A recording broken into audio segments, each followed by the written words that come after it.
សួស្តីអ្នកនរគ្នាវីដេអូនេះបង្ហាញពីការគូសសមាវិធីម៉ូទ័រនៅពេលណាដែលយើងចុចប៊ូតុង Start ធ្វើឲ្យម៉ូទ័រដំណើរការនៅពេលណាដែលយើងចុចប៊ូតុង Stop ធ្វើឲ្យម៉ូទ័រឈប់ដំណើរការអញ្ចឹងយើងត្រូវ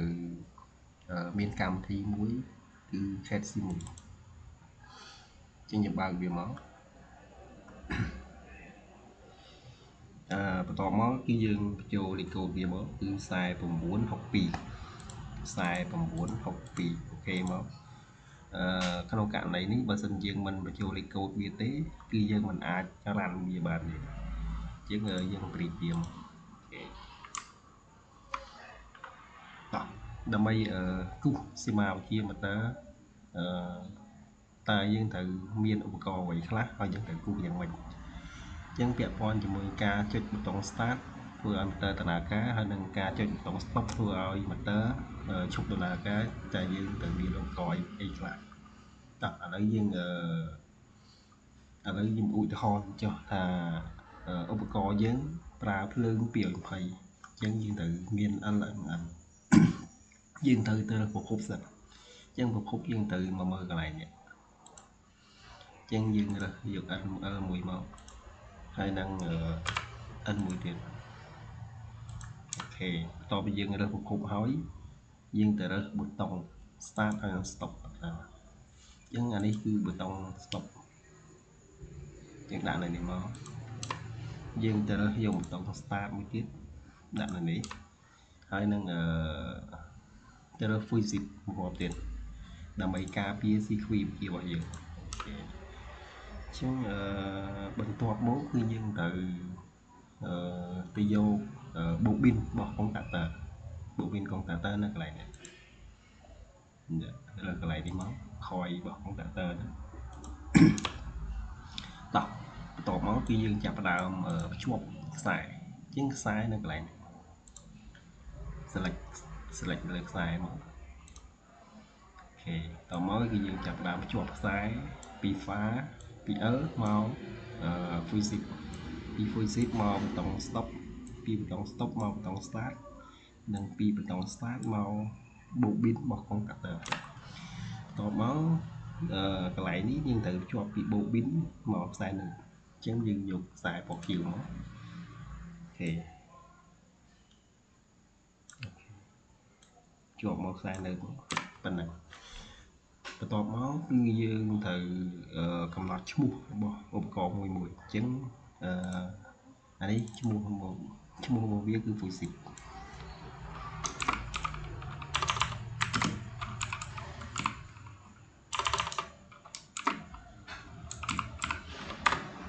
Zip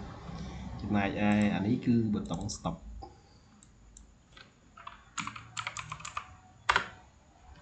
បន្ទាប់មកគឺប៊ូតុង Start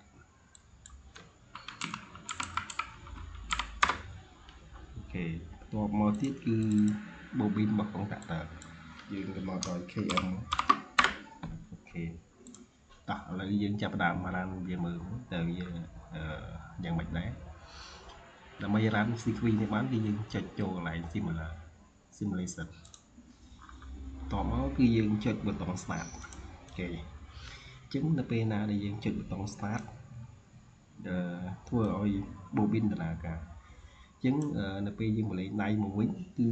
Bobin ហ្នឹងលែងដំណើរការគឺឈប់ដំណើរការវិញអញ្ចឹងយើងធ្វើម៉េចដើម្បីឲ្យនៅពេលយើងចុចប៊ូតុង Start ហើយនៅពេលយើងបន្លែងដៃ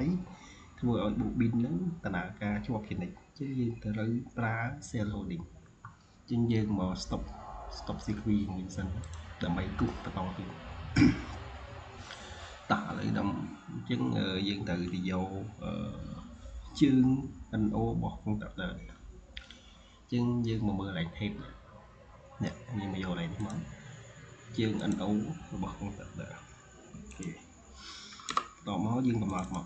អាហ្នឹងជើងរបស់ contactor KM អូខេ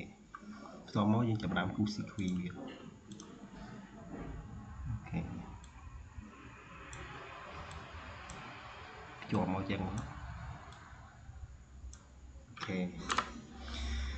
ឡូវយើងចាប់ផ្ដើមរ៉ាន់វាភាសាទៀតចុចប៊ូតុង Start មកអញ្ចឹងយើងចុចប៊ូតុង Start ឃើញតែពេលយើងចេញប៊ូតុង start ហើយយើងបលេងដៃមកវិញ contactor ហ្នឹងនៅតែដំណើរការជាប់ជានិច្ចអញ្ចឹងយើងចង់បញ្ឈប់ contactor ហ្នឹងវិញយើងត្រូវធ្វើមិនចុចប៊ូតុង stop មក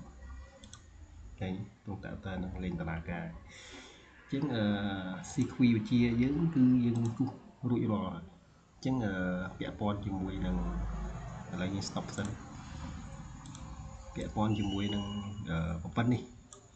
អាហ្នឹងគេហៅថា sequence វិជាអញ្ចឹងយើងនៅមាន sequence អនុភាពមួយទៀត sequence អនុភាពហ្នឹងមានអីខ្លះមានដូចជា motor contactor និងប្រភពផ្សេងៗទៀតអញ្ចឹងអាហ្នឹងយើងតទៅវីដេអូបន្ទាប់ទៀតអញ្ចឹងចាំតាមដាននៅវីដេអូបន្ទាប់តិចពាក់ព័ន្ធជាមួយ sequence អនុភាពអញ្ចឹងខ្ញុំសូមបញ្ចប់ត្រឹមនេះទៅវីដេអូតាក់ទងនឹង sequence វិជា